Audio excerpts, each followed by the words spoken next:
G20 उसके अंदर एक रेजोल्यूशन आया जो अफ्रीकन यूनियन है, अफ्रीका संघ है, उसको सदस्य बनाया जाए G20 का। 55 देशों का समूह था। जब उस समूह को सदस्यता देने की बारी में रेजोल्यूशन पेश हुआ, 1 मिनट के लिए भी डिस्कशन नहीं हुआ, तुरंत सबने सपोर्ट कर दिया और वो G20 के सदस्य हो गए। परंतु कोई पूछे कि इसमें चमत्कार है तो गलती हो जाएगी, दुर्घटना हो जाएगी। जब उसको ये रिक्वेस्ट मिली थी, वो 7 महीने के अंदर वो जो दुनिया के देशों में गए, दुनिया के देशों के लोग यहाँ आए, उन्होंने हर एक से पहले इस विषय में चर्चा की थी और उस समय तक किसी को पता भी नहीं लगा कि ये भी एक प्रश्न है। वो तो जब रेजोल्यूशन आ गया तब दुनिया को पता लगा कि अफ्रीकन संघ जो है G20 के मेंबर हो गए। अगर ये होमवर्क उन्होंने नहीं किया होता, अब इस होमवर्क का वॉल्यूम आप समझ सकते हैं कितना बड़ा होगा। अगर वो होमवर्क नहीं किया होता तो ऑफिस वर्क का सक्सेस स्टोरी नहीं लिखी जाती। कहते हैं कि ज़िंदगी के अंदर सफलता के लिए जितना अच्छा होमवर्क होगा उतना गुडविल ऑफिस वर्क की होगी। इसलिए होमवर्क जो होमवर्क में कमज़ोर हो जाते हैं उनका ऑफिस वर्क भी सक्सेस स्टोरी नहीं लिखता है। एक दूसरी बात और कहूँगा, जब ये आ गया कि G20 की अध्यक्षता भारत करेगा, वो 4 महीने 5 महीने पहले बात आ गई थी। तो भारत जब अध्यक्षता करेगा तो विश्व को कोई संदेश भारत ने देना चाहिए उस अध्यक्षता में। मैंने इसलिए कहा man of mission, man of vision, man of achievements, man of commitments कैसे होता है, तो उसका अध्ययन करिए। दुनिया को युद्ध मुक्त करना है, दुनिया को छुआछूत मुक्त करना है, दुनिया को प्रदूषण मुक्त करना है, दुनिया में से एनवायरमेंटल क्राइसिस से उसको मुक्त करना है, दुनिया को हिंसा से मुक्त करना है। अगर इसको अचीव करना है तो फिर G20 का कोई मिशन होना चाहिए। इसलिए मिशन के अंदर 3 बातें उन्होंने डिक्लेयर की, एक डिक्लेयर नहीं की। परंतु जब उन्होंने डिक्लेयर की तो सारी दुनिया ने उसको तुरंत स्वीकार कर लिया। किसी ने कोई ऑब्जेक्शन नहीं किया, किसी ने कोई डिस्कशन भी नहीं की। पहला उन्होंने कहा by mother we are one, so one earth, that is mother अर्थ।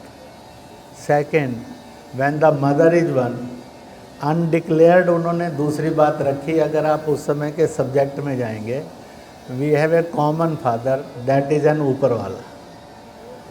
किसी ने उसको अल्लाह कहा, किसी ने खुदा कहा, किसी ने ईश्वर परमेश्वर कहा, किसी ने गॉड कहा, किसी ने वाहेगुरु कहा, किसी ने तारक कहा, किसी ने परवरदिगार कहा, पर उसका कॉमन नाम है ऊपर वाला। तो पिता एक ऊपर वाला, माँ एक mother earth, so we are a one family, so we have a common future, one future. आज के क्राइसिस में इतना बड़ा डायरेक्शन क्राइसिस को दे देना, यह बिरले कर पाते हैं और उसने इसको सफलतापूर्वक किया। इसलिए मैंने कहा था उसका होमवर्क इतना स्पेशलाइजेशन है उसका कि होमवर्क में पता नहीं लगता है कि होमवर्क किस चीज़ का हो रहा है। जब ऑफिस वर्क आता है तब पता लगता है कि ये चमत्कार हो, पर हर चमत्कार के पीछे उसके होमवर्क का कमिटमेंट है जो एक क्वालिटी ऑफ द बेस्ट है। मैंने ये बात इसलिए रखी, जब हम फ़ोटो गैलरी देखने जाएं तो व्हाट टू अचीव, उसे सीखना क्या है, प्राप्त क्या करना है। तो वो प्राप्त करेंगे तो हम भी अपनी ज़िंदगी के अंदर जो भी अपने पास काम है, जो भी मिशन है, जो भी कमिटमेंट है, उसकी सक्सेस स्टोरी आप लोग लिख सकेंगे। अभी एक दो छोटी छोटी सी बात और कहूँगा। आने वाले कल के अंदर भारत की नियति तय है।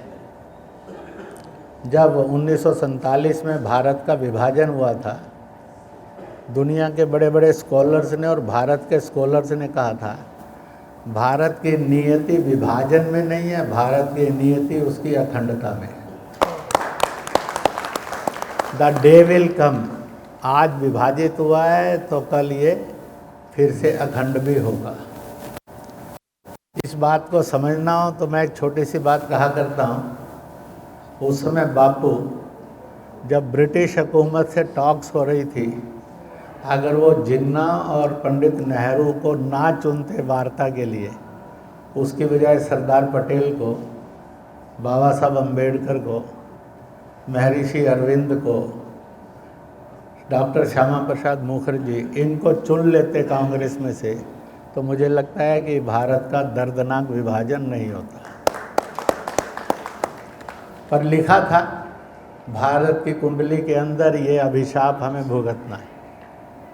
परंतु अब ये सोचना चाहिए कि अब इस अभिशाप से धीरे धीरे मुक्ति हो। तो इसलिए अब ये भी एक बात चली है, यूरोपियन यूनियन हो सकता है, अफ्रीकन यूनियन हो सकता है, एमिरेट्स यूनियन हो सकता है, उन सब से हटकर एक नए मॉडल का इंडियन यूनियन भी हो सकता है। सीमाएं रहेंगी, देश रहेंगे, सरकारें रहेंगी, संविधान रहेगा, सीमाओं पर फौज नहीं रहेगी, इसलिए जनप्रतिनिधि और जन प्रशासन की सीमाएं रहेंगी, ताकि युद्ध मुक्त भारत और युद्ध मुक्त भारत समूह दुनिया के सामने प्रस्तुत हो सके। क्योंकि जो कैपेसिटी भारत में है वो दुनिया के किसी देश में नहीं है। हम गरीब देश माने गए, बेरोजगारी बहुत मानी गई, महंगाई भी बहुत मानी गई, करप्शन भी बहुत मानी गई, तो भी कोरोना के समय में best of the medicine in the form of काढ़ास and in the form of vaccine Bharat ने ही बनाई।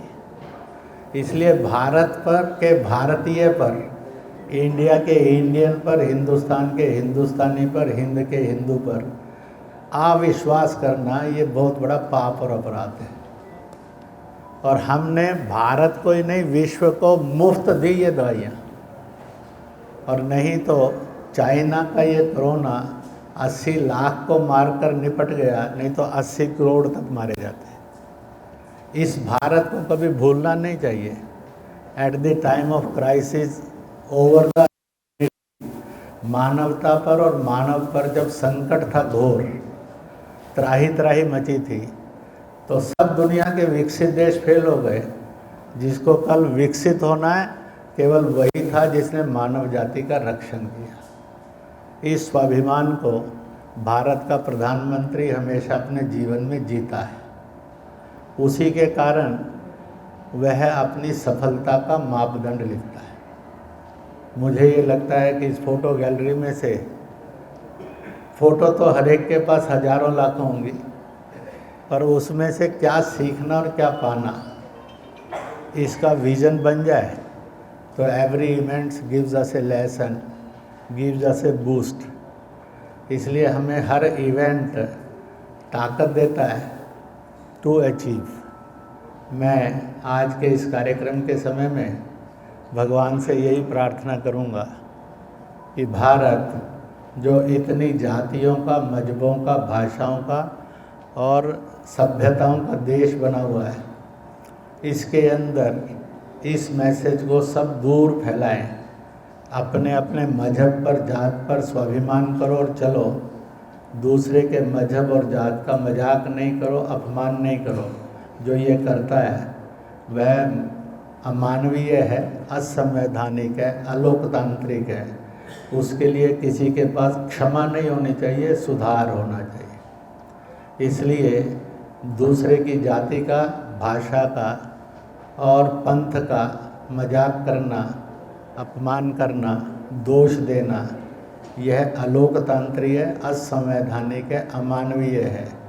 इससे भारत के हर दल को, भारत के हर नागरिक को बचना ही नहीं चाहिए, सावधान रहना चाहिए। इन्हीं शब्दों के साथ हम सब भारत को महान बनाने में और उसी के साथ साथ विश्व को और ठीक से मार्ग दिखाने के लिए संकल्पबद्ध हो।